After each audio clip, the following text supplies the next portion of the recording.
तुझसे कोई मिलने आया? हेलो, हमें तुमसे कुछ बात करनी है बैंड्रा कंस्ट्रक्शन प्रोजेक्ट के बारे में। तुम्हें शायद पता नहीं होगा, उसमें काफी पॉलिटिशियंस इन्वॉल्व हैं। It's better to withdraw the case.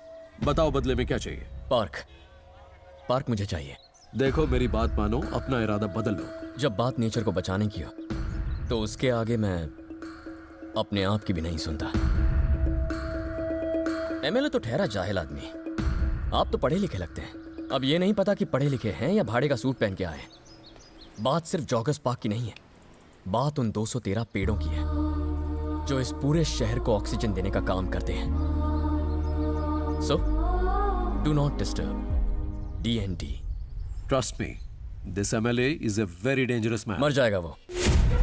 I mean, बिना ऑक्सीजन के।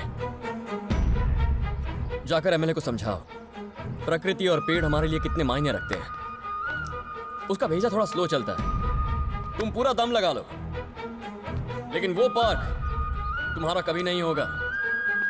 See ya।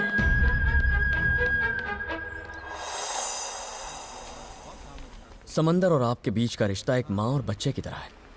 आपको उसका ख्याल रखना चाहिए।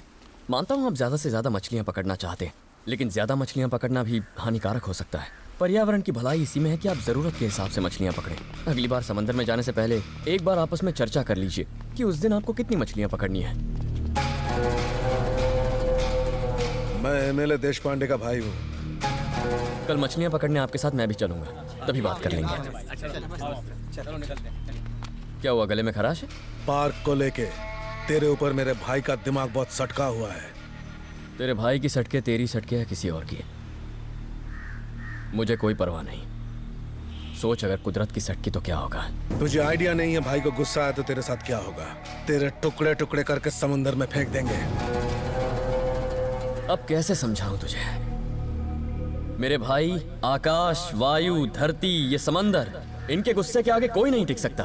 भाई का गुस्सा हम तेरे को दिखाएंगे। तू बता कुदरत क्या करेगी? हो जाए मुकाबला, जो जीता पार्क उसका। बोल क्या बोलता है? नहीं मानेगा। पर तुझे पूरा सीन दिखाने से पहले मैं छोटा सा सैंपल दिखाना चाहता हूं। आई प्रॉमिस, ये बस एक छोटा सा सैंपल होगा।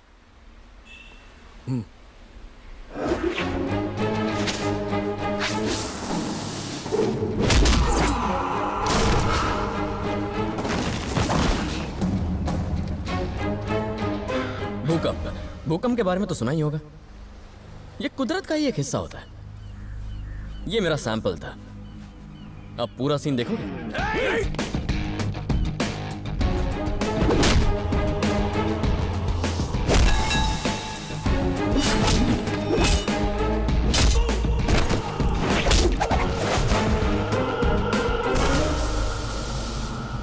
और ये बवंडर था।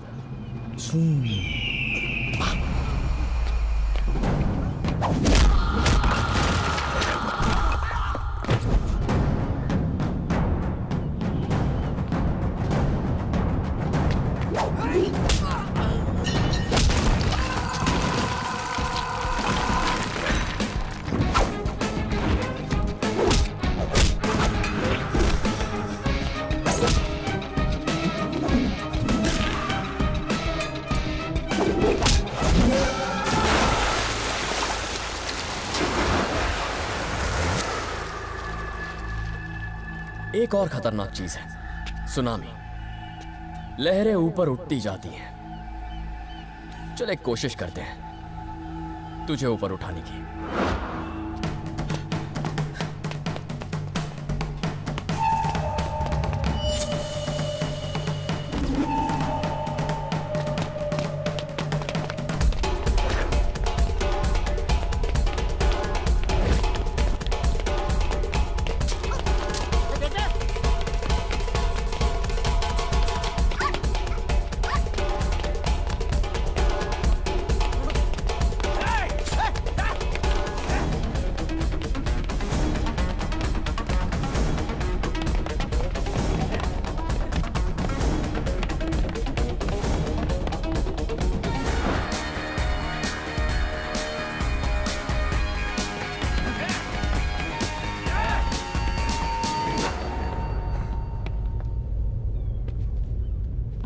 भाई कुदरत का कहर देख लिया मैंने, समझ गया तेरी बात। जाने दे मुझे। कुदरत वैसे तो कहर नहीं बरसाती, पर जब बरसाती है तो कोई उसे रोक नहीं पाता। जब तक तबाही का मंजर नहीं दिखाती, रुकने का नाम नहीं लेती।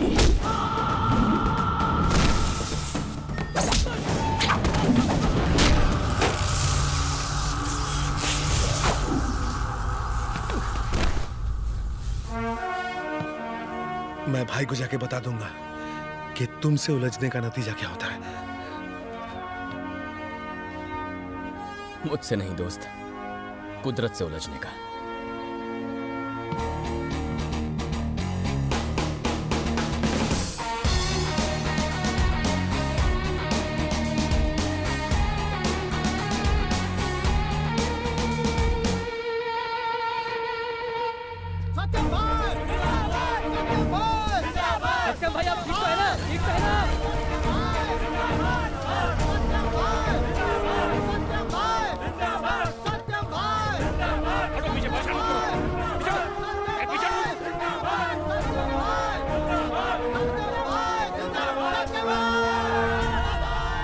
सर, आपके ऊपर जो हमला हुआ है उसके बारे में क्या कहेंगे? सर, इसके पीछे किसका हाथ है? सर, क्या आपको लगता है कि ये किसी की साजिश है? सर, कुछ तो बताइए। छोटा सा एक्सीडेंट हुआ था और कुछ नहीं।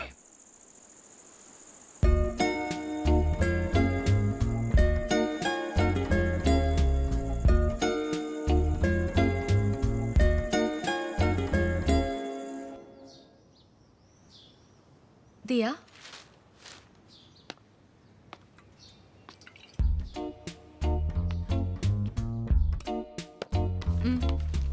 थैंक्स।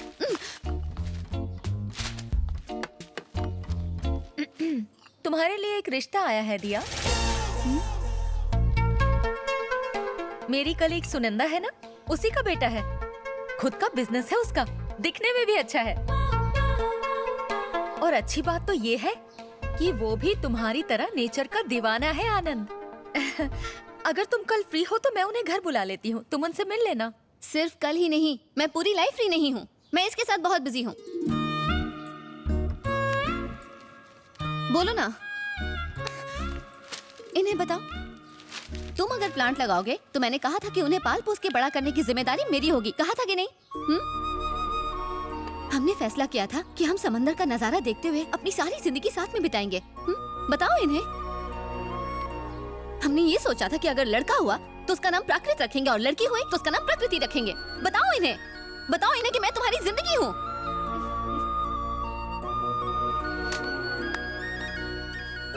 जितना प्यार मैं पेड़ों से करता हूं, उतना ही प्यार दिया से भी करता हूं। तुमने कहा था कि मैं पेड़ों से भी खास हूँ। तुम मेरे लिए सबसे खास हो। हेलो। हेलो सुरेश जी, मैं आनंद के कॉलेज का प्रिंसिपल बोल रहा हूँ। बोलिए सर। हाल ही में पार्क के मामले में आनंद ने एमएलए को धमकाया था। हमारे आनंद ने? जी हाँ, इतना ही नहीं, उसने एमएलए के आदमियों को मारा भी। हे भगवान। इस झगड़े की वजह से एमएलए को पार्टी से निकाल दिया गया है और अब वो आनंद से बहुत नाराज है। एमएलए की पावर चली गई है और वो ये बात भूलेगा नहीं। वो इस बात का बदला जरूर लेगा। मेरी मानिए तो बेहतर होगा अगर आप आनंद को कहीं दूर भेज दें। क्या हुआ सुरेश? किसका फोन था? वो आनंद के कॉलेज के प्रिंसिपल का फोन था।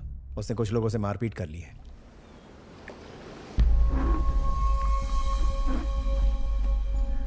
बड़े इंटरेस्ट से देख रहे हो। ये समंदर तो तुम रोज देखते हो। हाँ, पर ये रोज नया लगता है। तुम्हारी तरह। पिताजी की तबीयत पहले के मुकाबले अब बेहतर है। ही इज ओके ना। तुम्हें वो रिसर्च के लिए बाहर जाना था ना? Why don't you go now? अब ऐसा कुछ अर्जेंट नहीं है अंकल। बेटा, तुम्हें जाना है तो तुम जा सकते हो।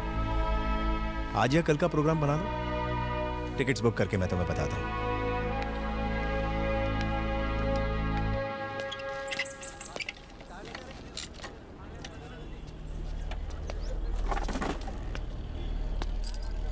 क्या प्रॉब्लम है? स्कूटर में प्रॉब्लम नहीं है, कुछ और प्रॉब्लम है। दरअसल मुझे सत्यम जी से मिलना है। फिलहाल वो किसी से नहीं मिल रहे। सर, बहुत अर्जेंट काम है। मैंने कहा ना, वो किसी से नहीं मिलना चाहते। उन्होंने अब वैसे काम करना छोड़ दिया है। जनता गराज अब सिर्फ गाड़ियों की मरम्मत करती है। आप जाइए यहाँ से। सर प्लीज सर, सिर्फ एक बार उनसे मिलवा दीजिए प्लीज। सुनो, आज से ये रोना धोना पुलिस के सामने करना, जनता के राज के पास आने की जरूरत नहीं। चलो निकलो निकलो यहाँ से।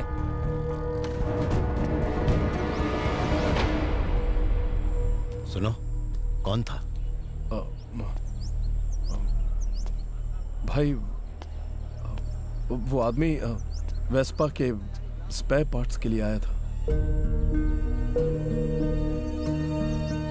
उसी के लिए आया था भाई, हमारे पास नहीं है तो चला गया। हाँ भाई, वो पार्ट्स अब आते ही कहाँ हैं? अली बोला। हाँ हाँ सत्यम भाई, वो स्पेयर पार्ट्स के लिए आया था पर हमारे पास है ही नहीं।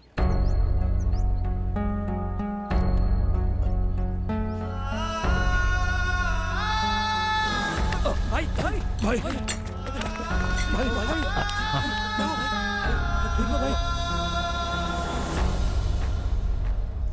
पता नहीं एक्सीडेंट के बाद डॉक्टर ने ऐसा तो क्या कह दिया है कि तेरी माँ और गैराज वाले मेरी बहुत फिक्र करने लगे हैं।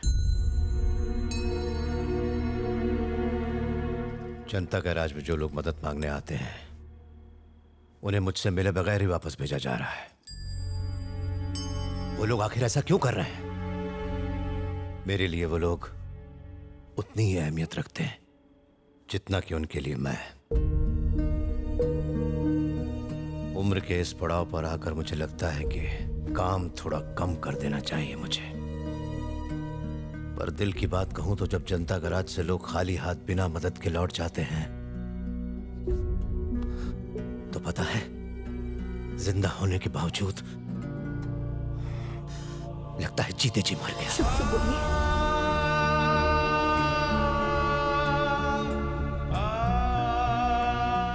अब वक्त आ गया है कि तू इस जनता गैराज की जिम्मेदारियां अपने कंधों पर ले ले।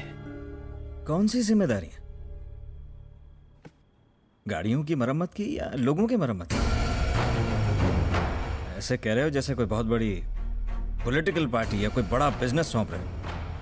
बात करते हैं। मेरे नजरिए में वो उन सबसे बढ़ के हैं। मेरे लिए नहीं है।